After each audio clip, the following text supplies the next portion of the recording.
Untuk semua orang yang mendengarkan podcast ini, sekarang kau masih dikasih waktu bersama dengan pasangan ataupun dengan bersama orang yang disayang, hargai.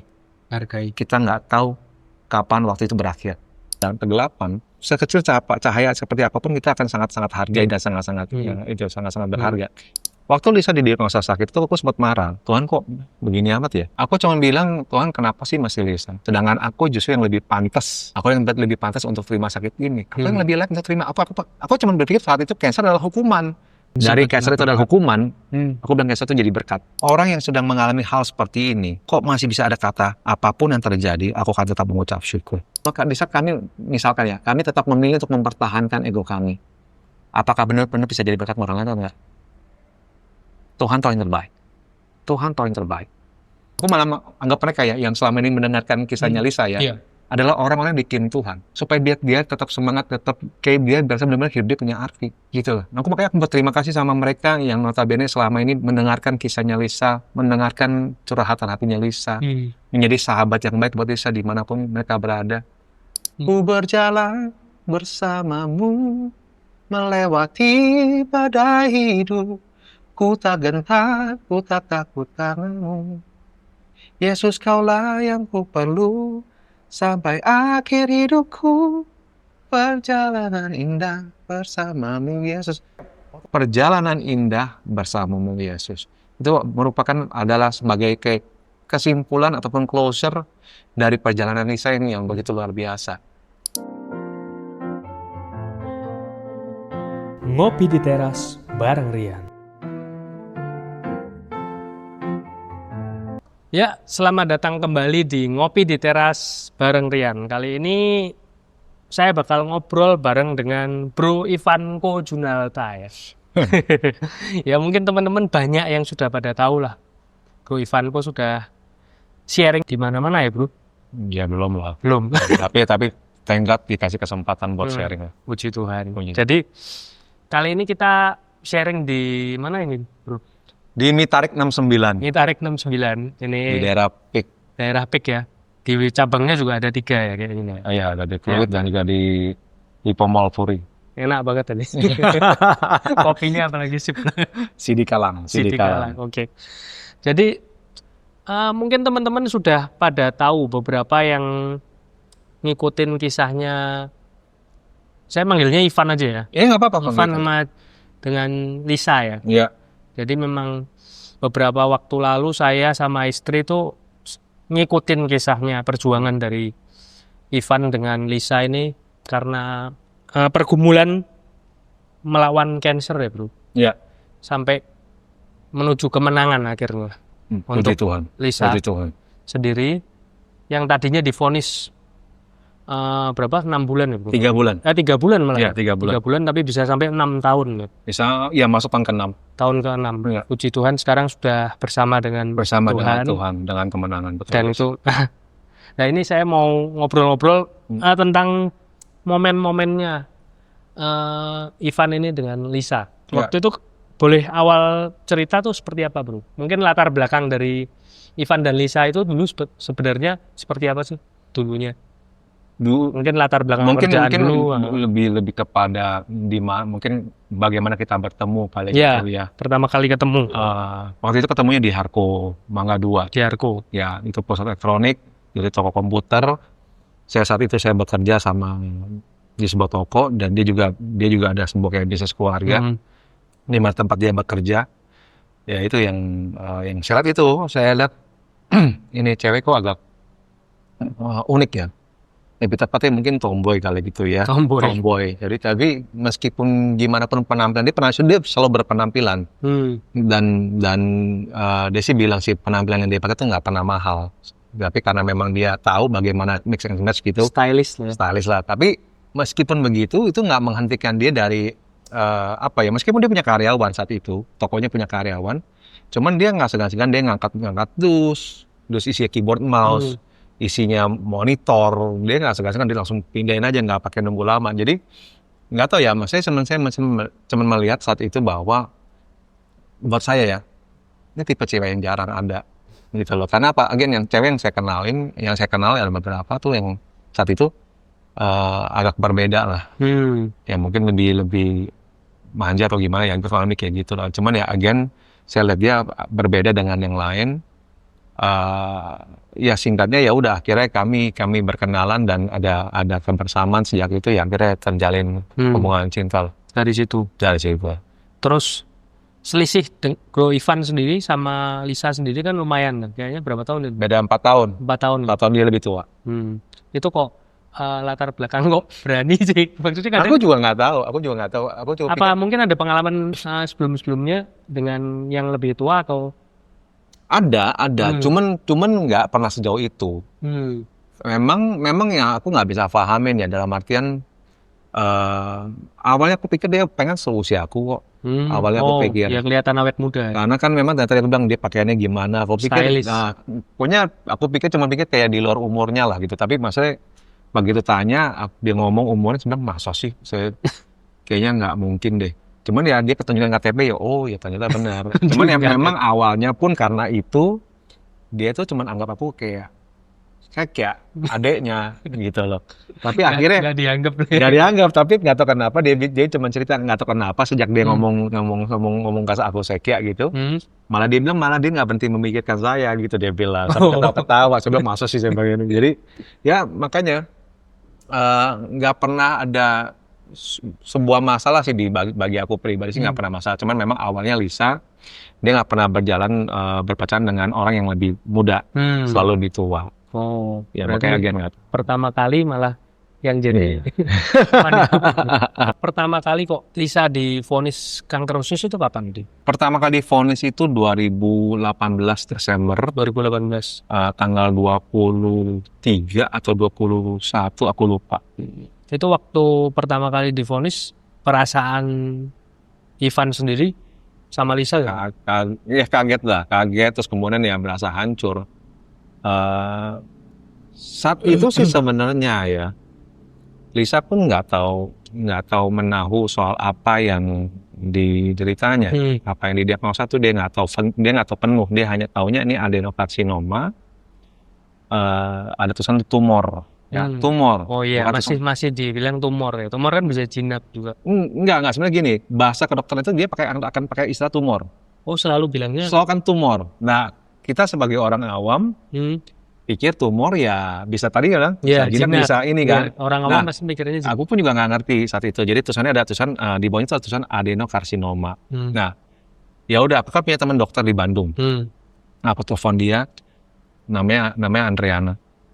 Aku telepon dia, aku kasih tahu ini laporannya. Terus dia cuma bilang ini cancer. Kaget.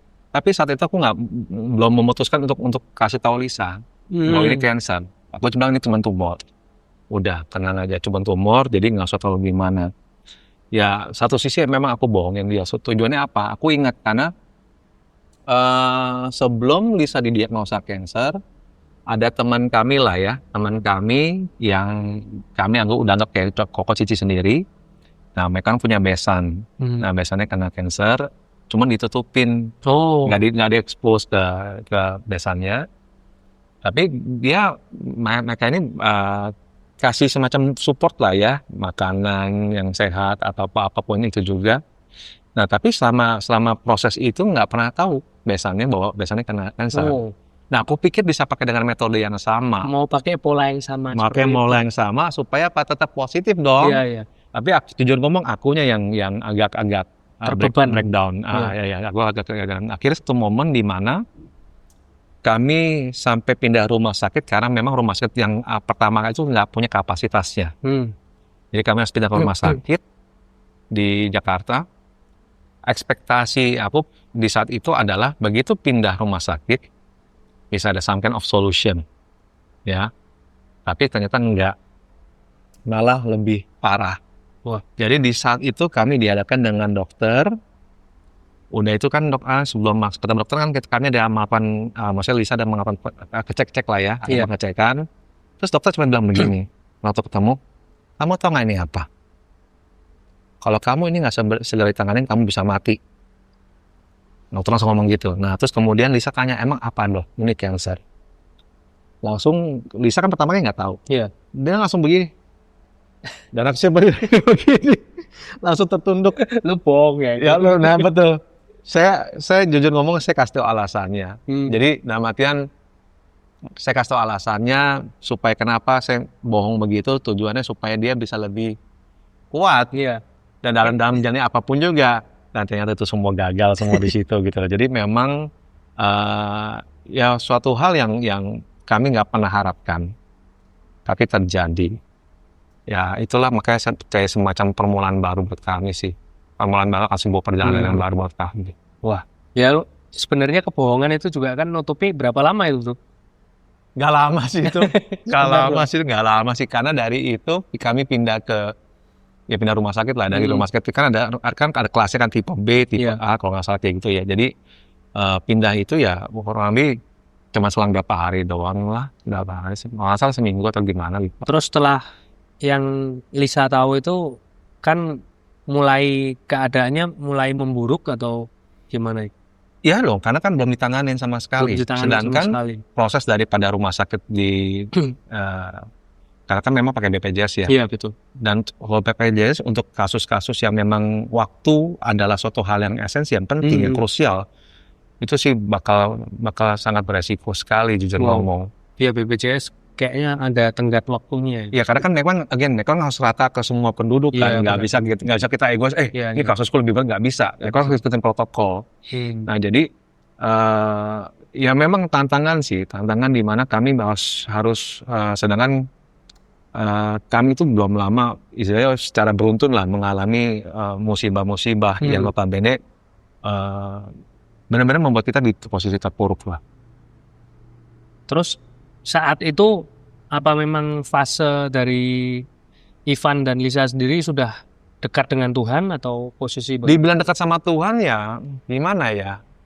Kami Kristen lah ya. Jujur ngomong lah, aku Kristen dari sejak kecil, Lisa pun juga sama kerja kecil, tapi itu nggak menjamin ya. Malah terkesan topeng ya, kurang lebih kayak gitu ya. Jadi pengen dilihat orangnya buat aku pribadi aja sih sebenarnya kayak gitu. Buat Lisa sih memang dia lebih taat daripada aku sih. Cuman ya aku nggak bisa bilang level Kristen yang seperti apa, aku nggak bisa ngomong. Cuman aku berasa bahwa ya aku kan pelayanan musik dari kecil.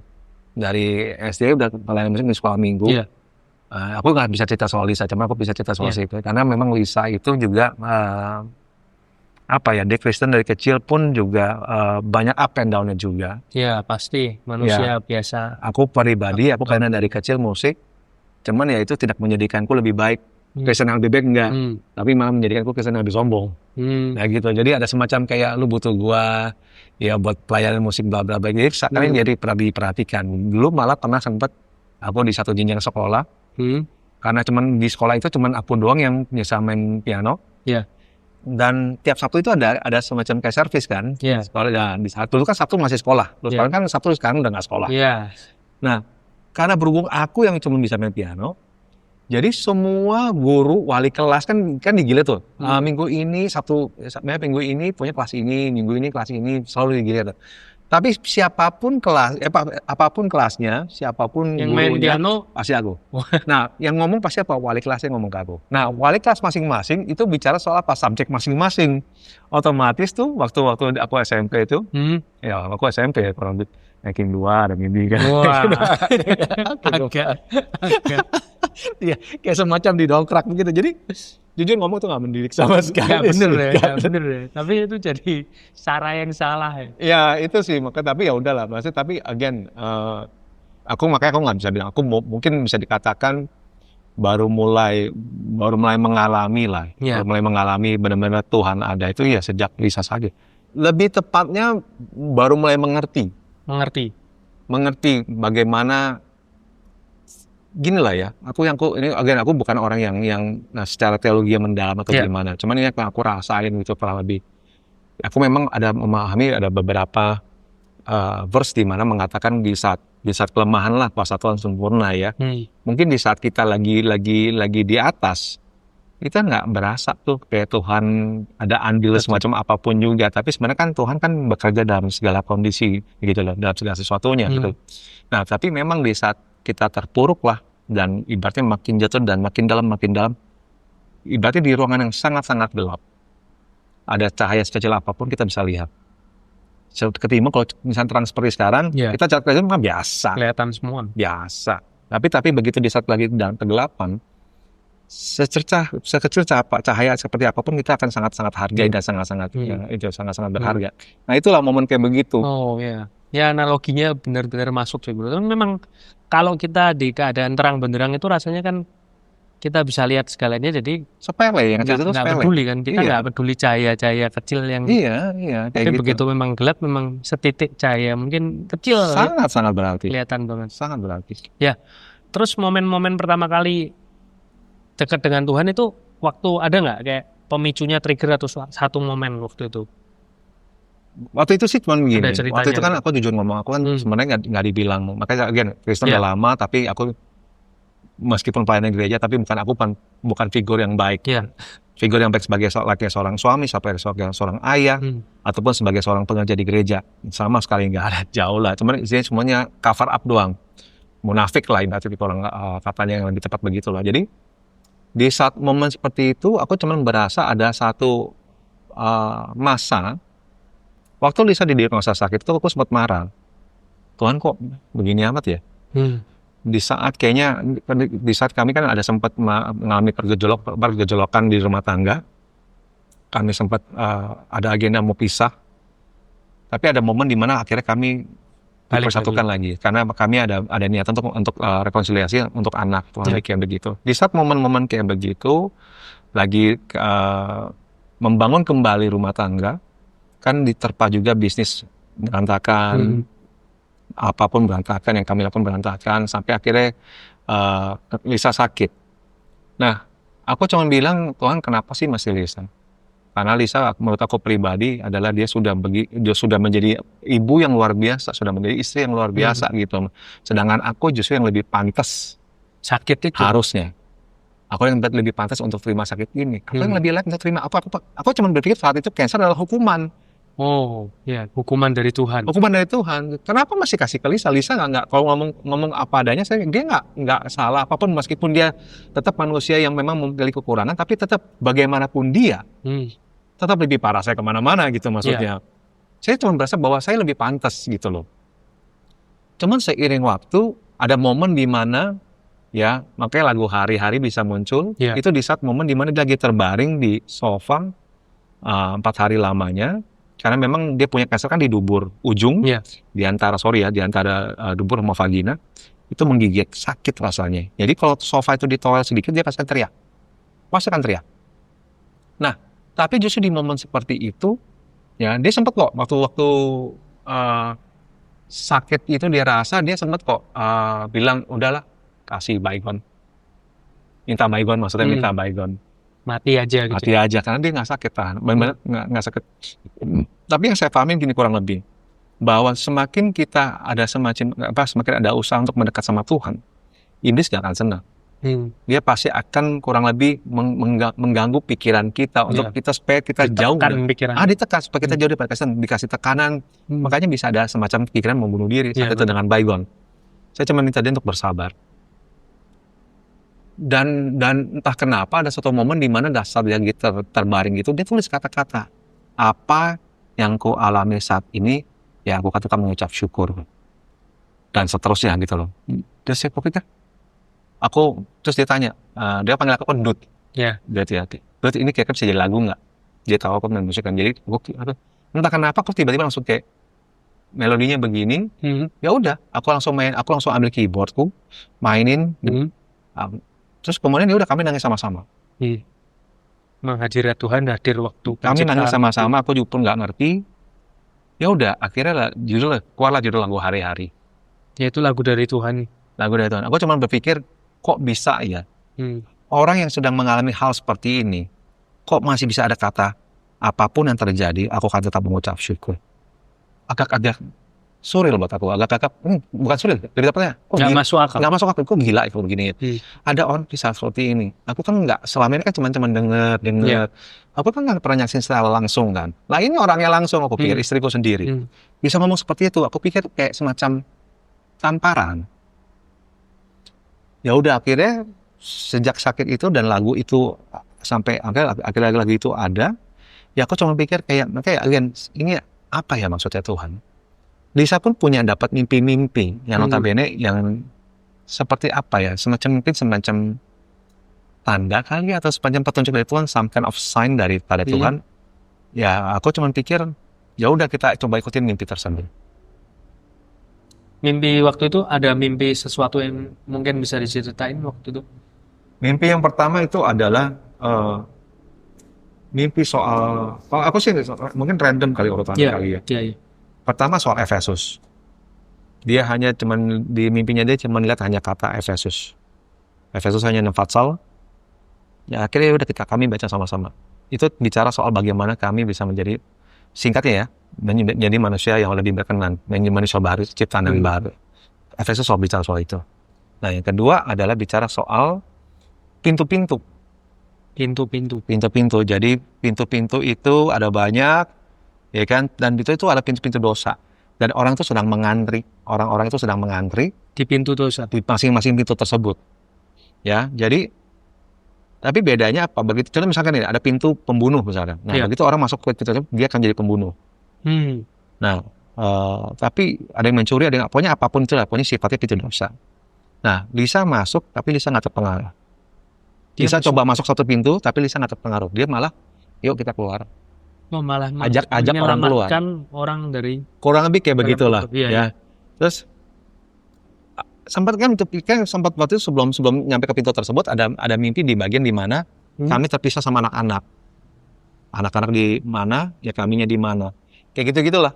Jadi ada satu lagi mimpi bicara soal menghapus darah dengan tangan. Aku jujur ngomong, aku nggak ngerti. Dia yang mimpi, dia ngalamin. Cuman ya udah kami cuman berpikir ya bahwa ini semacam tanda dari Tuhan. Ya, ini semacam tanda dari Tuhan. Ya udah kita coba jalanin sebaik-baiknya. Mulai dari Efesus, bagaimana kami menjalani hidup kami sesuai dengan memang perintah Tuhan seperti apa. Terus kemudian mulai dari dengan pintu-pintu. Yang ternyata di akhir tahun 2018, kami kan udah di Pineng. Ada satu gereja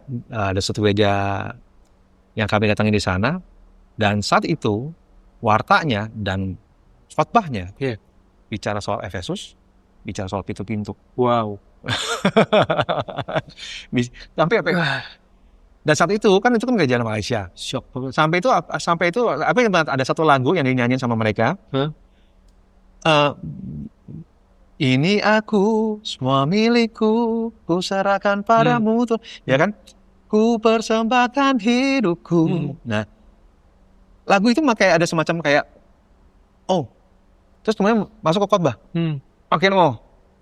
Jadi semacam ya berarti memang ini betul jalan yang memang Tuhan tunjukkan ke kami.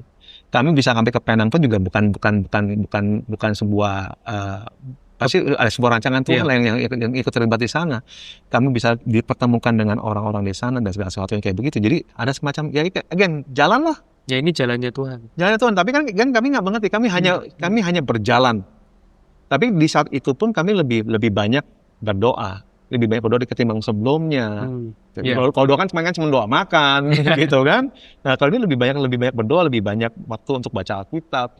Jadi ya again lah. Tuhan masih kasih kita kesempatan untuk bisa memperbaiki kami punya kualitas hidup ataupun kami punya keimanan kurang lebih begitu.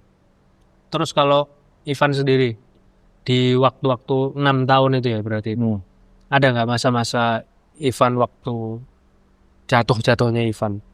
Maksudnya kayak down-nya Ivan ketika bersama dengan Lisa itu? Kalau ngomong down pasti ya, makanya again sekali lagi ada momen down itu yang dimana banyak karena merasa helpless, nggak merasa mampu untuk memperingan sakitnya, penderitaannya yang bisa masih alamin gitu loh. Jadi tentunya adalah down. Tapi again makanya karena kita punya Tuhan yang sangat luar biasa, dia tuh saat ngomong sama kami di Pineng itu, Tuhan kirim banyak orang. Bayangin kami adalah pendatang di Pineng. Nggak kenal siapa-siapa. Nggak kenal siapapun. Ini ada satu cerita lucu. Lisa kan masih pakai kantong perut. Oh iya. Ya, masih pakai colostomy bag. Ya, colostomy bag. Suster saat itu adalah suster yang notabene orangnya lucu, orangnya periang sekali, Ceria gitu. ceria sekali. Dan dia seakan-akan, karena gini, Lisa ketemu dua suster yang ngurusin ostomi sebenarnya. Dari rumah sakit pertama, rumah sakit kedua. Dan ini rumah sakit kedua. Yang pertama benar-benar nggak friendly banget. Nah yang kedua ini friendly banget. Yang pertama jurus banget. Yang kedua lebih friendly lah. Jadi dia itu bilang ini kayak digampangin. Sehingga Lisa pun bisa nerima dengan baik. Disemangatin. Nah itu sangat dibutuhkan. Nah di waktu mau dipasang kantong dikasih merek pertama, merek A lah tuh ngomong lah ya. Nah merek A ini jujur ngomong sangat-sangat mudah ditemukan di seluruh farmasi di Malaysia, sangat-sangat mudah. Nah coba pakai 1 hari, ya udah. Terus besokan harinya kan datang kan buat kontrol, ketemu suster yang sama lagi. Nah suster ini nawarin brand B, merek kedua, dan brand B di Penang nggak ada yang jual. Cuma satu marketing doang. Yang jual. Satu orang marketing doang yang jual. Oke. Dan ternyata cocok yang B. Mateng nggak? B lebih cocok daripada yang A. Yang A nggak cocok. A nggak cocok. Karena memang ada kondisi Lisa tertentu, jadi dia punya kulit itu agak masuk ke dalam. Sedangkan dia masih pakai yang B baru bisa keluar itu. Kalau nggak bisa. Nah, B yang cocok. Mateng nggak? Berarti masih ketemu sama marketing ini dong. Nah, ya udah akhirnya dikasih kontaknya marketing ini. Dan ternyata marketing ini adalah sebuah member daripada sebuah gereja, pengerja dari sebuah gereja. Salah satu gereja terbesar di Penang, ya namanya First Assembly of God Penang. Jadi akhirnya janjian ketemu, udah dia datang ke tempat kami tinggal.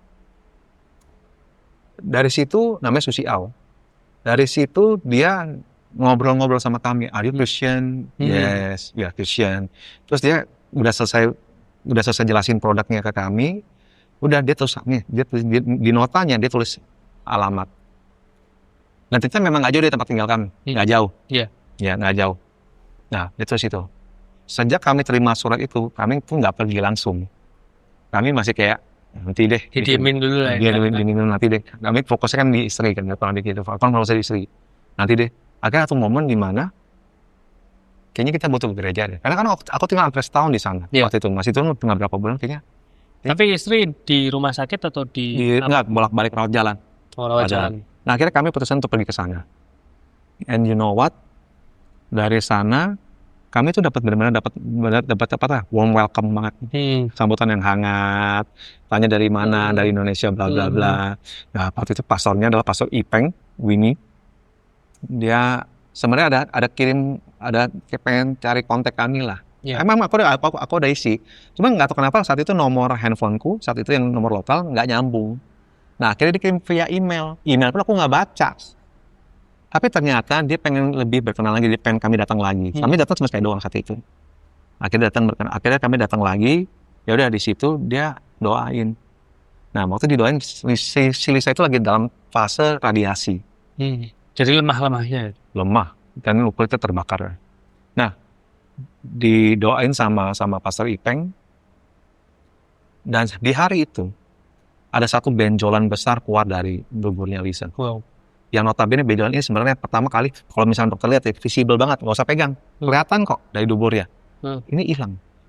Bukan hilang sih, lebih tepatnya copot jatuh ke drain gitu maksudnya. Nah sejak itu dokter kayak kok bisa ya? Itu dia dokternya bilang itu jarang sekali kejadian. Itu miracle. Kenapa? Dokter bilang ini jarang banget, benar-benar jarang banget kejadian. Bisa sampai segitu, bisa plung gitu aja. Nah, akhirnya udah kami cerita. Kami minta waktu, boleh nggak kami kesaksian di gereja di Penang?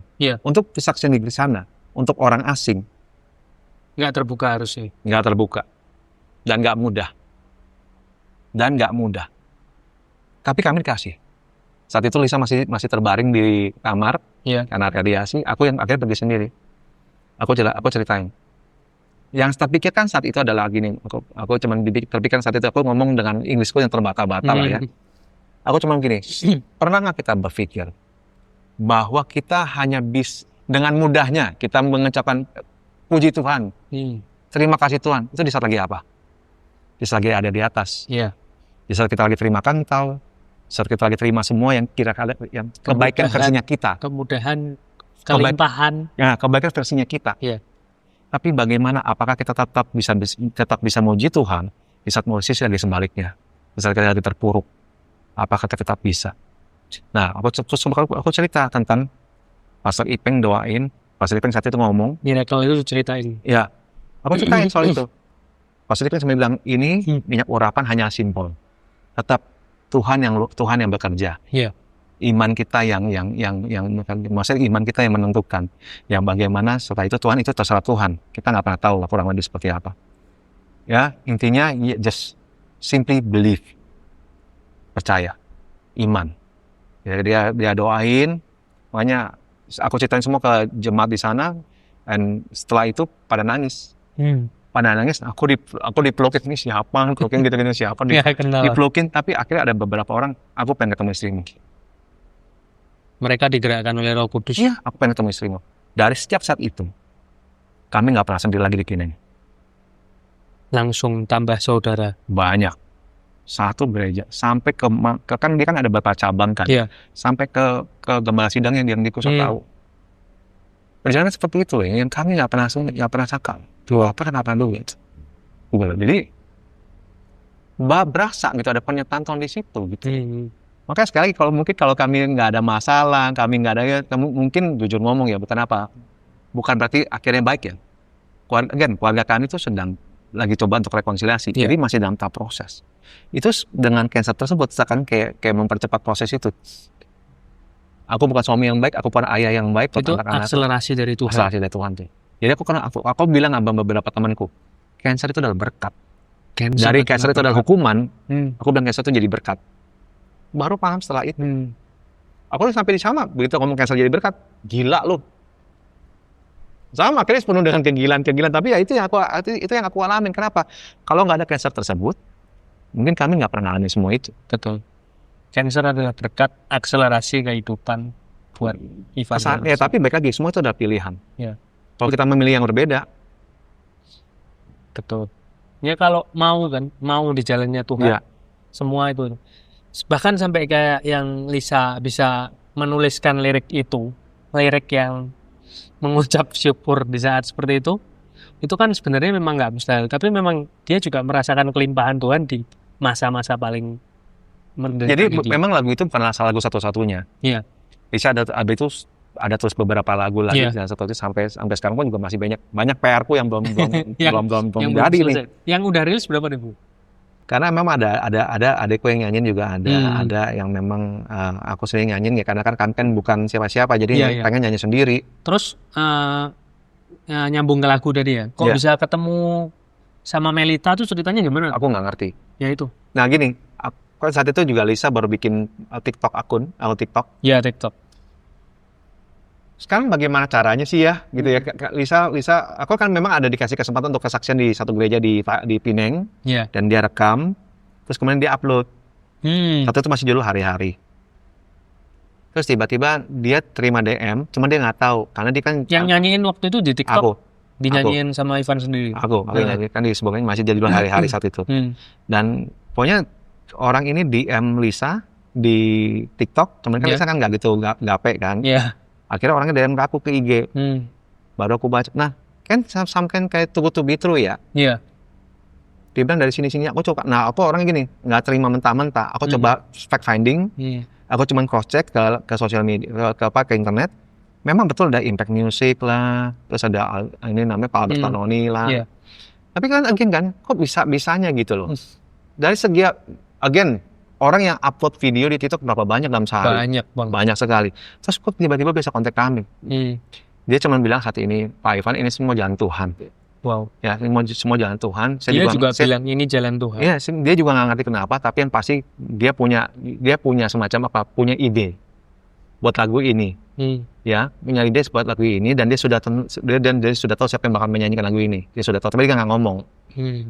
Aku dan istri saat itu sempat agak nolak. Lagu ini personal. Oh, sempat nolak. Lagu ini personal. Dia mau ubah. Paham ya? Iya. Personal tapi mau diubah. Iya. Sedangkan banyak sekali orang-orang di sekitar kami bilang, itu nggak boleh dong. Nggak boleh dong. Gitu kan. Karena lagunya personal mungkin. Kayak ada hal-hal kayak gitulah.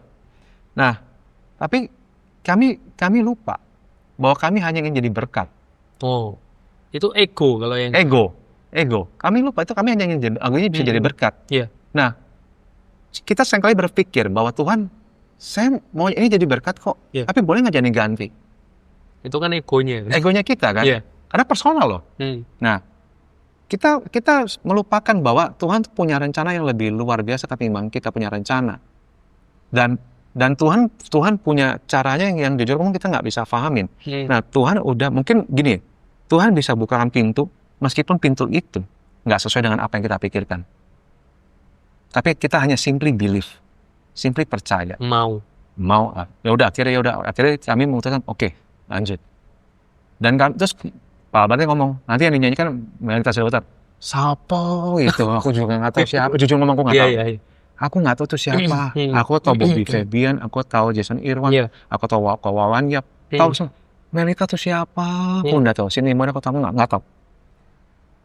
Ya udah, akhirnya ya udah terserah. Ya oke, gitu aja. Ya udah pokoknya. Terus tiba-tiba udah jadi. Aku baru tahu. Jadi ya again. Di saat kami contoh lah sih, di saat kami misalkan ya, kami tetap memilih untuk mempertahankan ego kami. Apakah benar-benar bisa jadi berkat orang lain atau enggak? Tuhan tahu yang terbaik.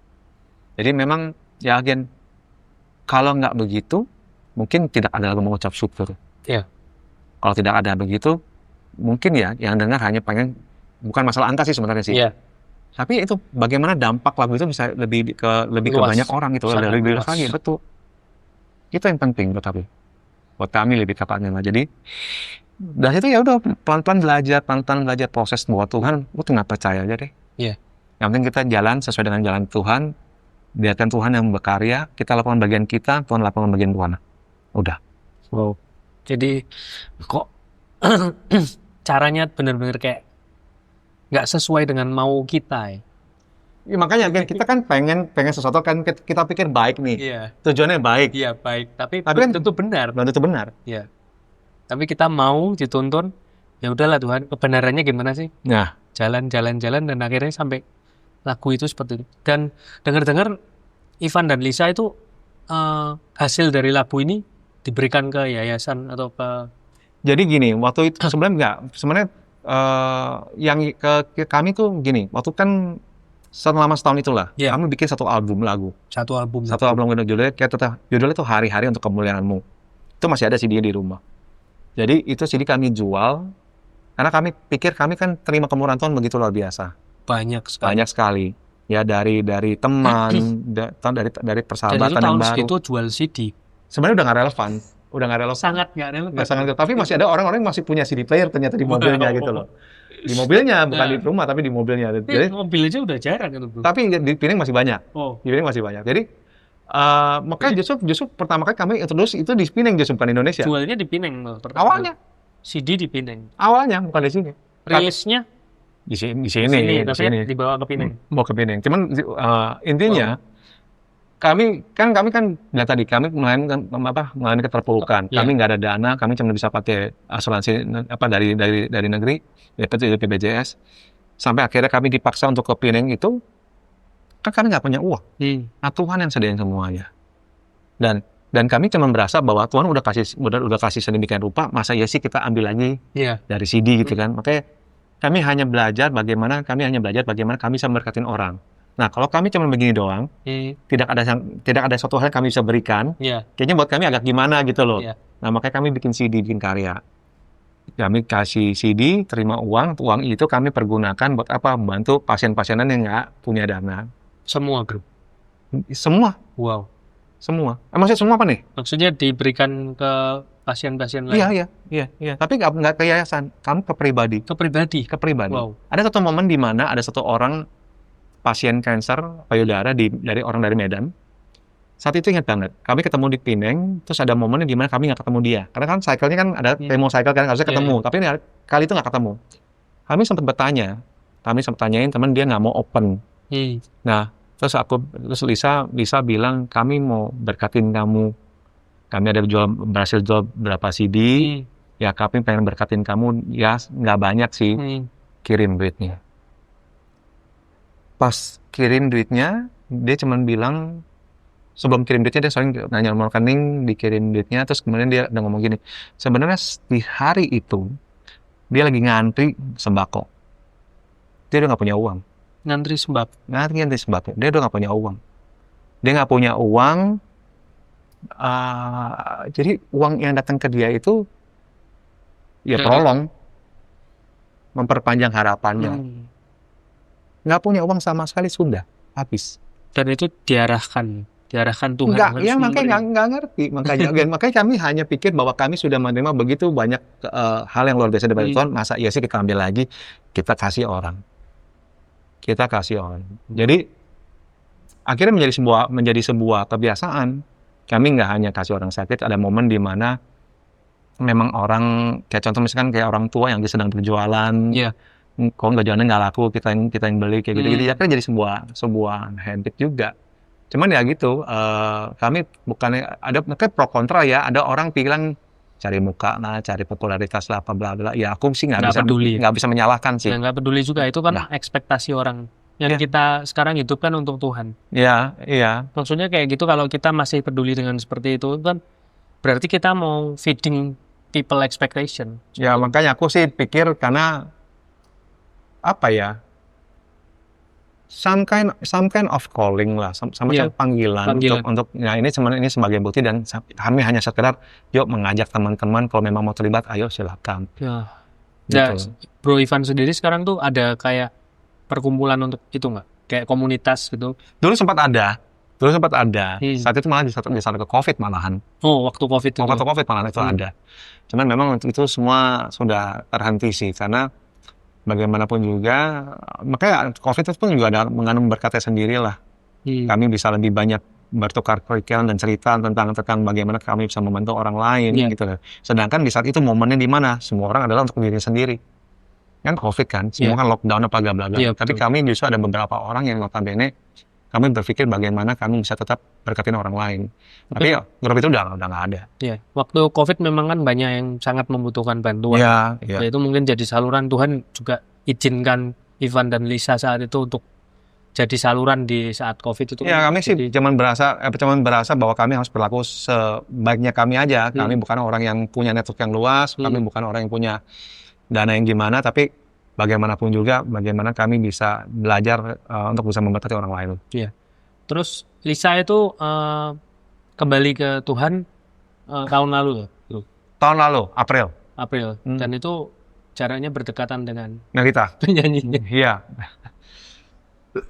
Sorry. Jaraknya cuma 5 hari. Wow. Lisa tanggal 3. Saat itu Melita pun kirim DM ke aku. Ucapan. Terus sedangkan aku nggak tahu, ternyata dia waktu kirim ucapan itu dia lagi sedang terbaring di rumah sakit. Dia mengucapkan di rumah sakit waktu itu. Iya, di rumah sakit. Dan tanggal 8-nya kan dia berpulang. Ya jadi ya, aku bilang, aku dapat kesempatan ketemu orang tuanya. Aku cuma bilang, kalau orang tuanya Melita kan memang sudah kayak yang pertama, kakaknya Melita, itu Melisa. Nah, terus kemudian baru Melita berpulang. Ya, sama-sama kehilangan lah. Tapi aku saat itu cuma bilang, aku pernah bijak lah, aku cuma bilang saat itu, mereka kan dengan kemenangan kok. Betul. Mereka dengan kemenangan. Aku bilang sama mereka bahwa kita bisa anggap ini kayak hidup kita tuh seperti sebuah buku lah. Cover depan ini adalah tanggal lahir kita. Tanggal lahir kita. Yang belakang itu adalah tanggal kapan kita berpulang. Tutup buku. Tanggal kematian, tutup buku, betul. Nah, di tengah-tengah ada halaman. Pertanyaannya gini, kalau mungkin halamannya Lisa 45, halamannya Melita 23. Ya, aku cuma buat mempermudah yang umur lah gitu. Tapi mau tebel, mau tipis buku itu seperti apa? Yang penting apa sih? Yang penting bagaimana kita mengisinya. Ada sekali banyak orang yang selama perjalanan kami lah ya, ada orang yang benar-benar menyesali bahwa dia merasa dia nggak punya cukup waktu dengan pasangannya, selalu ribut, selalu berantem. Ya akhirnya pasangan sampai tiba-tiba dipanggil dengan mendadak, serangan jantung lah, atau gimana, ataupun kecelakaan lah, yang kita nggak tahu. Hanya sisa penyesalan. Nah makanya aku bisa bersyukur. Kenapa? Tuhan masih kasih Lisa waktu. Yang tadinya 3 bulan, jadi 5 tahun lebih. 6 tahun. Iya, jadi 5 tahun lebih kan. 5 tahun. Masuk tahun ke-6. Itu semua tuh anugerah. Kami bisa berbuat begitu banyak. Kami bisa belajar bagaimana jadi berkat. Itu semua kan anugerah Tuhan. Jadi Lisa pun berpulang ya. Benar-benar hidupnya penuh dengan arti gitu. Tiap halamannya. Halamannya. Mungkin halaman pertama mungkin agak kurang gitu ya. Tapi pas di akhir-akhir jadi cerita indah gitu loh. Makanya waktu itu sebelum Lisa berpulang di rumah sakit yang di Jakarta, dia ada tulis sebuah lirik terakhirnya dia. Nah, lirik terakhir itu aku nyanyiin di gereja dan juga waktu launching buku ini. Di bagian akhir daripada lagu tersebut, lagu ini belum aku rilis, ya masih dalam tahap rekaman. Di akhir daripada liriknya adalah perjalanan indah bersamamu Yesus. Itu kata-katanya dia. Aku jadi dia kan Lisa itu bukan orang pikir ya, Lisa itu penulis lagu, bukan. Lisa itu hanya ungkapan kata-kata hatinya lewat kata-kata bahasa sederhana. Dan sebenarnya dia nggak puitis ya. Bahasa dia nggak puitis dan dia juga nggak ngerti musik, enggak. Dia hanya ungkapin dan memang makanya tugasku adalah bagaimana kata-kata tersebut merangkai dengan nada, dengan melodi. Makanya perjalanan indah bersamamu Yesus itu merupakan adalah sebagai kesimpulan ataupun closure dari perjalanan Lisa ini yang begitu luar biasa. Tapi again, Lisa memilih. Lisa bisa saja memilih waktu dia divonis 3 bulan, dia bisa aja memilih untuk kecewa, untuk marah-marah, untuk hanya bersedih, hanya mengurung diri di kamar. Dia bisa kok. Tapi dia lebih memilih apa? Bagaimana di momen 3 bulan ini, kalau memang betul ada 3 bulan ini, sisa hidupnya dia, bagaimana dia bisa menjadi berkat. Dia lebih banyak sharing di waktu-waktu terakhirnya dia. Bahkan aku sempat lihat di beberapa podcast kan, Ivan dan Lisa datang dengan keadaan Lisa yang sangat seperti itu kan. Udah nggak usah napas apa kata. Iya, datang ke podcast kan benar-benar jauh-jauh. Iya, memang itu kerinduan. Keinginannya Tiap Lisa. kali Lisa cerita ke lawan bicaranya, matanya dia pasti bersinar. Kekuatan itu, semangat itu. Walaupun tubuhnya lemah. Aku cuma berpikir ya, jujur ngomong ya, aku sempat berpikir satu. Ini aku rasa yang membuat dia prolong adalah semangat untuk menciptakan kasih Tuhan. Semangat, matanya kalau lagi ngomong ya, jujur ngomong ya, itu mau 5 jam tuh juga nggak berasa. Makanya ada satu orang yang pernah ngeledekin dia. Ada orang baru datang, ketemu sama Lisa, terus ada yang memang sudah kenal kami, terus kenalan diri juga, terus dia cuma bilang, orang ini bilang sama yang baru, kalau kamu mau dengar ceritanya Lisa, bagus, siapin waktu 5 jam. Kalau kondisi orang sakit ya, imunnya turun, gampang capek. Tapi begitu Lisa dikasih kesempatan buat cerita, nggak ada yang bisa stop. Wow. Roh Kudus turun. Makanya itu yang menurutku pribadi itu menjadi satu faktor di mana Lisa bisa kuat sampai 5 tahun lebih. Dan orang-orang yang mendengarkan, aku yakin percaya adalah orang-orang yang memang dikirim Tuhan untuk bisa, ya kurang lebih aku malah anggap mereka ya yang selama ini mendengarkan kisahnya Lisa ya, adalah orang-orang yang dikirim Tuhan supaya dia tetap semangat, tetap kayak dia berasa benar-benar hidup dia punya arti. Gitu loh. Aku makanya berterima kasih sama mereka yang notabene selama ini mendengarkan kisahnya Lisa, mendengarkan curhatan hatinya Lisa, menjadi sahabat yang baik buat Lisa dimanapun mereka berada. Makanya di Pineng tuh klubnya udah benar-benar kayak udah brother and sister dengan orang-orang sana, dan itu nggak cuma 1-2. Dan buahnya banyak. Sampai cabang-cabangnya gereja. Sampai cabang-cabang, iya. Benar-benar sampai segitunya gitu loh. Again, di saat itu Lisa bisa memilih untuk tidak bisa merasa kecewa, tapi Lisa memilih untuk tetap lanjut. Dan dari seorang yang mungkin antisosial, jadi blooming. Benar-benar. Ibaratnya gini, misalkan ya, contoh misalnya di sini lah. Ini kita ngomong ruang tunggu rumah sakit lah. Di sini ada orang, nggak kenal.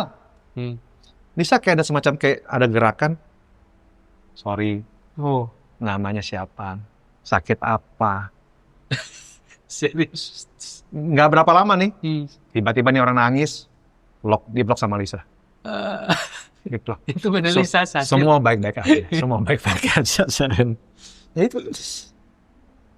Orang yang antisosial bisa seperti itu. Sama aja bisa kayak gitu. Ya, Tuhan kalau kita mengizinkan Tuhan, kita yang mengizinkan. Kenapa kok ngomong gitu? Again, pilihan kita loh. Baik lagi nih. Kehendak bebas itu. Bicara soal Tuhan kasih kita free will kok. Kalau kita mengizinkan Tuhan beracara sebebas-bebasnya dalam kehidupan saya. Jadikan aku seorang berkat. Benar. Kesediaan itu loh, kerelaan itu loh. Mau dibentuk, mau diproses, meskipun nggak nyaman. Iya. Nggak ada yang nyaman, bro. Nggak ada yang nyaman. Meskipun nggak nyaman, udah. Tapi ada value yang ditanam di situ. Maksudnya itu loh yang kita seringkali mungkin apa ya, yang mungkin aku cuma bilang katakan saat ini ya. Orang sekarang kayaknya menjadi Kristen ya, ataupun jadi pengikut Kristus ini, pokoknya enak cuma enak ketok. Bukannya kami bukannya kami pengalut penderitaan yang enggak ya. Iya. Kami percaya bahwa Tuhan bisa menyembuhkan. Kami percaya bahwa Tuhan bisa memulihkan. Kami percaya Tuhan bisa membalikkan segala situasi yang buruk jadi baik. Percaya kok. Tapi itu semua jadi kehendak Tuhan. Iya. Bukannya kita yang ngotot klaim sama Tuhan. Iya, betul. Kita punya apa sih? Benar. Tuhan pun kasih kita, Tuhan pun ya memberikan kita keselamatan loh, memberikan loh. Kita nggak pernah minta loh. Tuhan memberikan keselamatan tersebut. Karena memang kita pantas buat diselamatin. Betul. Kita layak. Nah, tapi itu seringkali orang hanya mau taunya apa? Versi baiknya doang. Versi baik nggak baiknya nggak mau jalanin itu barang begitu. Ya, again itu pemikiranku sih pribadi. Tapi memang sebenarnya kamu mau ikut Kristus, kamu pikul salib tuh. Iya, betul. Jadi pikul salib itu bukan salib yang enteng dan enak. Ya kan? Yang dikalungin, bukan. Kalau salib ini enteng, kita mau ambil ngapain aja bisa. Iya, salib di sini, berat. Itu. Dan salibnya tiap orang beratnya beda-beda. Iya. Tinggal mau atau enggak. Itu memang itu aku pahamin. Waktu ada satu pasien stadium 1. Itu teman kami punya ponakan. Dia bilang, boleh nggak mampir? Orang sakit ketemu orang sakit itu suatu hal yang pantang sebenarnya. Iya. Sama-sama imunnya jelek. Iya, imunnya jelek. Nah, akhirnya tapi Lisa tetap pengen datang. Kami tuh sampai diomelin sama orang. Sebenarnya orang ini orang-orang yang sayang sama kami sebenarnya. Lu gila ya, Van, lu bawa Lisa ke sana. Habis gimana sih? Lisa yang mau. Saat itu kok cuma bisa nurutin Lisa punya mau. Kenapa? Saya pikir ini waktu terbatas nih. Iya, betul. Udah, akhirnya ketemu di sana. Ketemu sama seorang ibu muda, stadium 1 kanker payudara. Nangis waktu kami mata udah sembab, nangis kerjanya nangis, apa gimana? Paham. Nggak ada yang mudah. Lisa datang dengan keceriaan, halo. Padahal kondisi fisiknya kan lemah. Di kursi roda. Halo, namanya siapa? Terus dicerita, akhirnya singkat ceritanya, apa nemenin caregiver ya lah. Terus akhirnya singkat cerita si ibu muda ini nanya ke Lisa, Cici stadium apa sih? Stadium 4 sampai ketawa. Ngomong gitu sambil ketawa. Sampai senyum. Terus ibu muda itu ngomong, saya jadi merasa malu sendiri. Saya stadium 1 udah begini. Udah merasa kayaknya udah gimana. Cici. Sangat menguatkan. Ya, again. Bukanlah pikiran kami. Bukanlah ekspektasi kami. Bukanlah harapan kami untuk bisa jadi sakit. Gak pernah terbesit, gak pernah terlintas, gak pernah apes. Kalau ada orang terlintas, saya mau sakit kemudian hari. Gak ada. Semua pengennya terbaik kok. Cuma kalau namanya sudah terjadi, yang penting adalah bagaimana kita merespon. Bagaimana kita respon. Iya. Benar. Itu aja sih udah. Makanya puji Tuhannya, dari kehidupan yang Lisa pilih, dia punya keyakinan bersama, dia punya keyakinan akan Tuhan. Itu juga yang ubahin saya. Sekarang Bro Ivan di sini ngomong di sini juga untuk meneruskan. Aku sih kalau jujur ngomong dalam hati, aku lebih prefer dia yang lebih bicara, karena dia yang lebih mengalami. Dia pernah di satu acara, saat itu lagi ada puji-pujian, lagu-lagu lama dinaikkan. Saat itu yang nyanyi Andia Barita. Entah kenapa dia bilang, Dut, kok aku dengar suara ya? Dengar suara. Suara apa? Padahal saat itu musik lagi kencang. Kenapa? Kami duduk paling depan. Speaker dekat situ. Itu tuh paling depan duduk. Terus? Kami dikasih bangku gold lah. Kami dikasih free bangku gold. Akhirnya kami duduk paling depan gitu. Jadi dia bisa dengar suara Tuhan. Dia bilang sekencang itu dia bilang suara Tuhan. Dia bilang apa? Lagi musik kencang. Dia bilang jangan khawatir. Jangan khawatir, aku akan senantiasa menyertai kamu.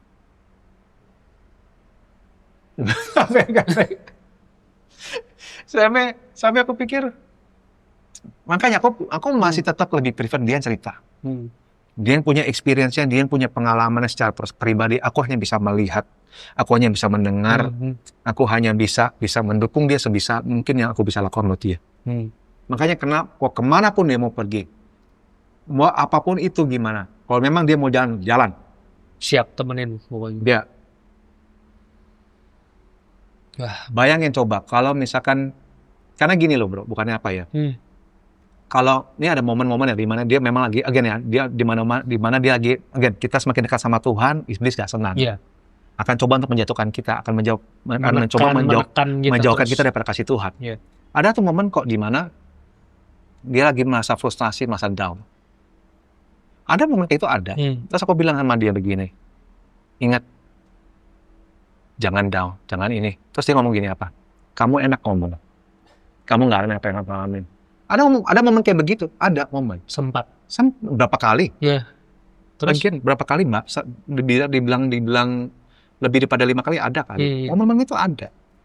Tujuannya apa? Supaya ya again, apa yang Lisa coba lakuin untuk atas nama Tuhan, ya diganggu sama iblis gitu, kurang lebih kayak gitu. Iya. Percobaan bunuh diri nggak cuma sekali, ada berapa kali? Mau loncat dari gedung lah, kan di Pineng itu ya di mana sih itu. Mobil tuh udah kayak patau tuh. Iya. Kalau kursi roda tabrak aja deh. Nggak peduli, kursi roda pun nggak peduli mereka. Cuman jujur ngomong ya, makanya sekali lagi honestly I'm very grateful because apa? Karena apa? Memang aku cuma bilang gitu. Memang aku nggak ngerti apa yang kamu alami. Cuman Tuhan tempatkan aku di sini untuk menolong kamu. Dan memang lebih efektif apa? Kalau memang sesama sakit lebih enak ngomong lebih enak, karena saling mengerti ya. Tapi akhirnya aku bilang, Tuhan tempatin aku sama kamu. Yang penting sekarang gini, ingat, tugas kamu belum selesai. Tugas kamu belum selesai, sekarang iblis lagi cobain kamu. Saya cuma minta tolong kamu kuat. Wow. Akhirnya aku ada berapa kali minta tolong teman, tolong dong, teleponin Lisa dong, supaya ada namanya satu namanya Melinda gitu, jadi kurang lebih Imelda yang lo suka gangguin. Kalau lo teleponin si Lisa dong, kasih motivasi kan. Ada momennya di mana aku juga nggak kuat. Ada momennya di mana aku juga nggak kuat. Ada momen di mana aku mau nyerah. Cuman kalau ngomong nyerah, yang lebih berat nyerah bukan aku, tapi Lisa. Iya, betul. Aku cuma pikir, Tuhan tolong kasih aku kekuatan. Karena jujur ngomong, di dalam perjalanan itu, banyak sekali aku melihat suami-suami meninggalkan istrinya. Iya. Istri lagi sakit, suaminya pergi. Bayangin coba. Tapi aku juga melihat ada suami-suami yang senantiasa pegang tangan istrinya dengan erat kemanapun istrinya pergi. Kemanapun dan apapun yang istrinya hadapin, suami tetap ada di situ. Itu pilihan. Dan aku harus milih. Dan aku memilih, Tuhan, aku mau belajar setia. Aku mau belajar setia. Ini kesempatan kedua buat aku. Aku mau belajar setia. Kalau orang di sosial media, di TikTok, melihat kami, terus komen-komen, wah ini tipikal suami jarang, tipikal suami setia, yang udah nggak ada, udah benar-benar makhluk jarang. Udah langka gitu, ibaratnya gitu ya. Kan mereka nggak tahu sebenarnya seperti apa. Masa lalu yang kami masih alami seperti apa. Penuh dengan intrik, penuh dengan keributan, penuh dengan perselisihan, berantem apa, itu ada semua. Yang mereka lihat adalah apa? Di depan kamera seperti apa? Sosial media seperti apa? Tapi aku nggak malu-malu ngomong. Memang aku punya masalah dengan rumah tangga, tapi Tuhan kasih saya kesempatan kedua untuk bisa memperbaiki itu semua. Di saat momen Lisa sebelum dia berpulang, dia berulang-ulang kali ngomong apa? Thank you ya, Dut. Udah nemenin. Udah jadi suami yang baik. Ya, meskipun dia ada momennya dia merasa kayak dia merasa nggak berguna sebagai seorang istri dan seorang mama. Saya bilang, saya cuma melakukan kewajiban saya. Kamu lakukan kewajiban kami. Di saat masih ada waktu, ya, mari sama-sama apa yang kita bisa karyakan untuk kemuliaan Tuhan, kita karyakan. Di saat momen lagu terakhir itu yang bersamamu Yesus, dia tuh udah gak bisa ngaku pengen.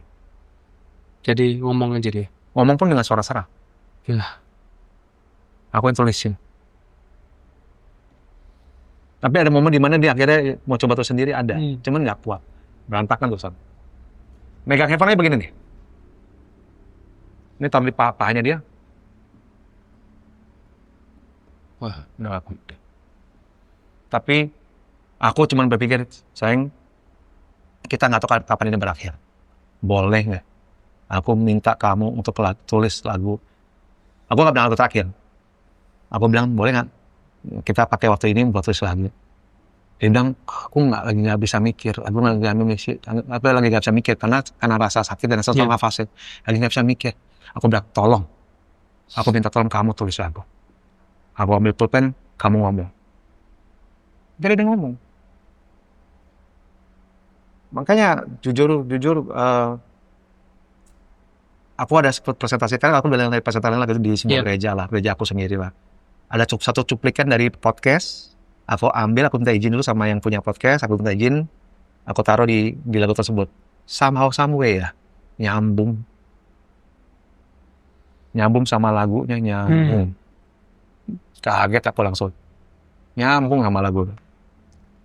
Wow.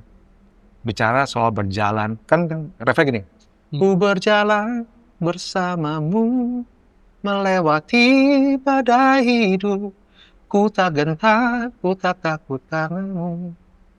Yesus, kaulah yang ku perlu sampai akhir hidupku, perjalanan indah bersamamu Yesus. Waktu ku berjalan bersamamu di depan tuh, itu pas persis kata-kata dia di akhir daripada kalimat dia tuh, berjalan bersama Tuhan. Lanjutin benar-benar kayak ngelanjut benar. Jadi baru nggak setelah di belakang. Ya memang itu pasal-pasalnya Tuhan. Pasal-pasalnya Tuhan. Jangan harap kita mengerti sekarang.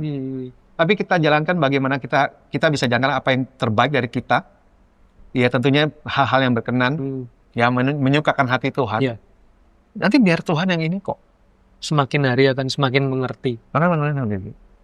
Aku pun sekarang masih proses belajar, dan aku bersyukur proses belajar itu yang memberikan kami kesempatan untuk sekali lagi untuk punya hidup yang lebih punya arti. Iya. Pokoknya berkarya untuk kemuliaan Tuhan terus. Nggak peduli dilihat orang seperti apa. Yang penting ini kan kejujuran hati kita, kejujuran hati Bro Ivan dan Lisa untuk kemuliaan Tuhan semua. Amin. Amin. Terus dalam buku ini tadi kan sempat off the record cerita katanya ini buku tentang Lisa.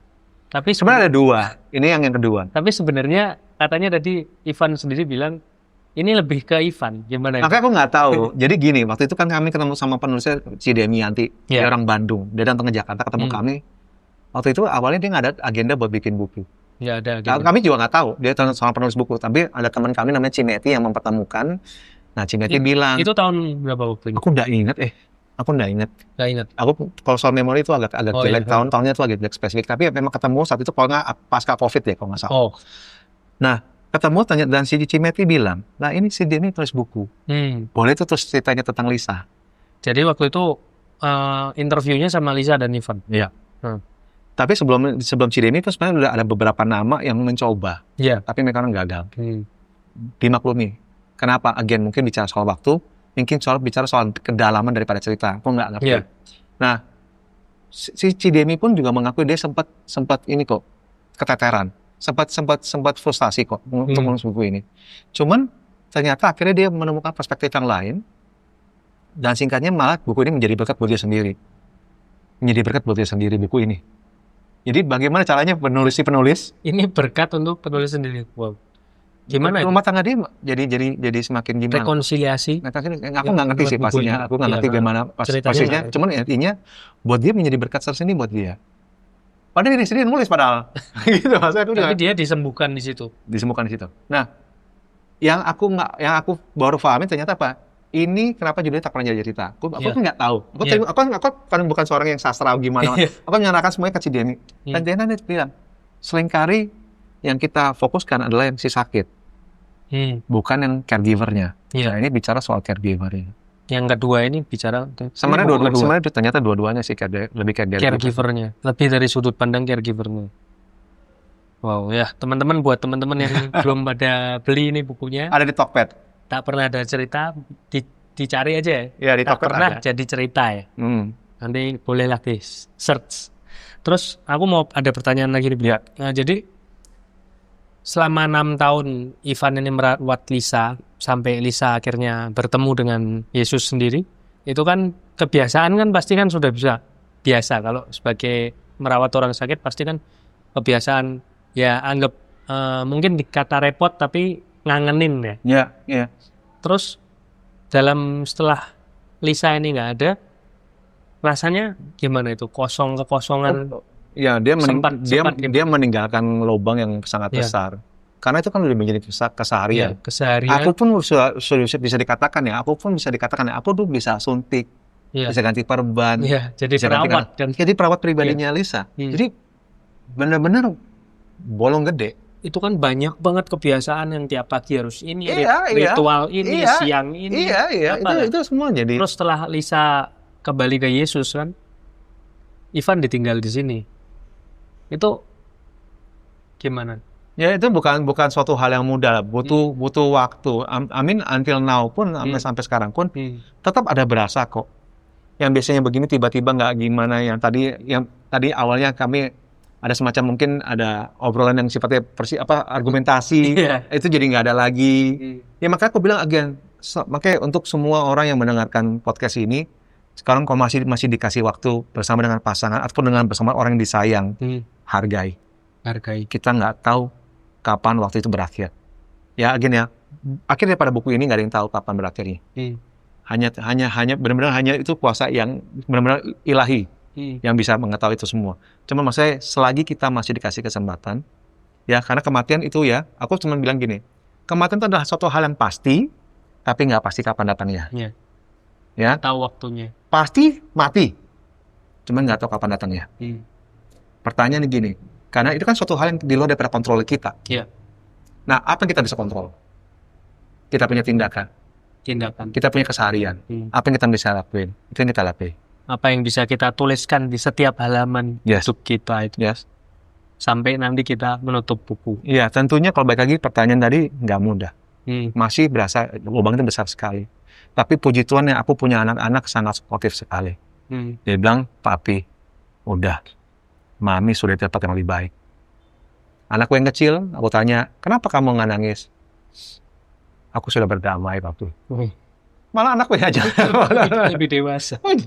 Karena kami meninggalkan mereka selama panjang. Kami pernah ninggalin mereka. Ivan sendiri untuk fase grieving sendiri itu waktu awal-awal menurutku paling miris ya waktu awal. Jadi baju yang Lisa pakai terakhir kali sebelum dia berpulang, kan ada baju pasien, ada baju biasa ya, biasa itu yang kan masih ada aromanya dia kan. Jujur ngomong, aku nggak bisa tidur. Tempel bajunya ke muka aku baru kau tidur. Begitu aku nggak nempel baju itu, aku nggak bisa tidur. Tapi begitu aku taruh itu bajunya di muka baru tidur. Baru aku bisa tidur. Sampai segitunya. Karena makanya sekali lagi aku cuma menyesali. Begitu banyak tahun-tahun kami lewati dengan prahara, dengan berantem. Paham sih konsep daripada saling menajamkan ya. Tapi juga gitu caranya juga kali gitu sampai akhirnya sampai momen perpecahan gitu. Cuman maksudnya adalah Tuhan tuh sangat baik. Dikasih waktu dan kita harus belajar bagaimana kita harus bisa menghargai. Ya bro punya istri, bro punya anak. Ya makanya dengan apa yang bro lakukan mesti meninggalkan istri yang ada di istri dan anak di Semarang. Dan jujur ngomong ya bukan apa, kita nggak tahu besok seperti apa. Nggak mungkin besok hari ini kita nggak tahu seperti apa. Tapi bagaimana kita boleh nggak kita telepon istri dan anak gitu ya, bagaimana kabar? Sederhana kok, nggak mesti yang gimana, nggak mesti sifatnya materi, nggak perlu. Tapi apa ya setiap momen yang kita bisa milikin, kita bisa hargai dengan orang-orang terdekat kita. Benar-benar hargai. Jadi berkat itu ya, bukan harus di gereja loh. Dimulai dari rumah tangga. Dimulai dari keluarga. Paling kecil itu keluarga. Dan cintai diri sendiri juga. Mungkin ada pesan-pesan nih, Bro Ivan, buat teman-teman di sini yang nonton mungkin. Aku cuma menyampaikan apa yang Lisa biasa sampaikan. Lisa, tadi kan aku juga sempat mention berapa kali adalah hidup adalah pilihan. Hidup adalah pilihan karena kita masing-masing punya free will. Pilihlah dengan bijak. Pilihlah dengan bijak itu satu. Kedua adalah apa? Karena begitu kita sudah memilih, contoh misalnya kita memilih jalan yang benar ya. Kita bersyukur, kita berserah, kita berharap, dan kita hanya percaya kepada Tuhan. Ya bahwa dia yang sanggup memulihkan. Dia sanggup benar-benar melakukan segala perkara. Itu. Jadi jangan pernah putus asa. Again, karena kita punya Tuhan yang sangat luar biasa, yang senantiasa menyertai kita semua. Ya, apapun itu, tetap jadikan Tuhan sebagai poros kehidupan kita. Kita di atas, begitu di bawah, dimanapun kita berada, Tuhan tetap jadikan kita tetap jadikan Tuhan sebagai poros kehidupan kita. Jadi memang hidup ini nggak mudah. Ya, bagaimana akhir nanti kita yang nentuin sendiri. Ya itu aja sih aku bisa ngomongin. Thank you banget bro. Thank you. Aku benar-benar dikasih kesempatan, ya aku percaya ini adalah rencana Tuhan yang Amin. mempertemukan kita di sini buat ngobrol-ngobrol soal bukan tentang Ivan atau Lisa, tapi tentang untuk kemuliaan Tuhan. Betul. Amin. Thank you banget waktunya. Thank you. Teman-teman, buat teman-teman yang belum beli bukunya juga ini, Saat Pernah Jadi Cerita, boleh dicari di Tokped ya. Ya, Tokped ada. Tokopedia ada. Betul. Atau mungkin nanti di Instagramnya Ivan juga ada. Boleh, nanti tinggal DM juga boleh. Tinggal DM nanti aku tinggal sambungin ke link Tokpednya ntar. Siap. Dan teman-teman jangan lupa juga untuk like, subscribe, komen-komen, dan share video ini, apalagi kalau kamu kenal dengan Ivan. Thank you. Thank you, God bless semuanya.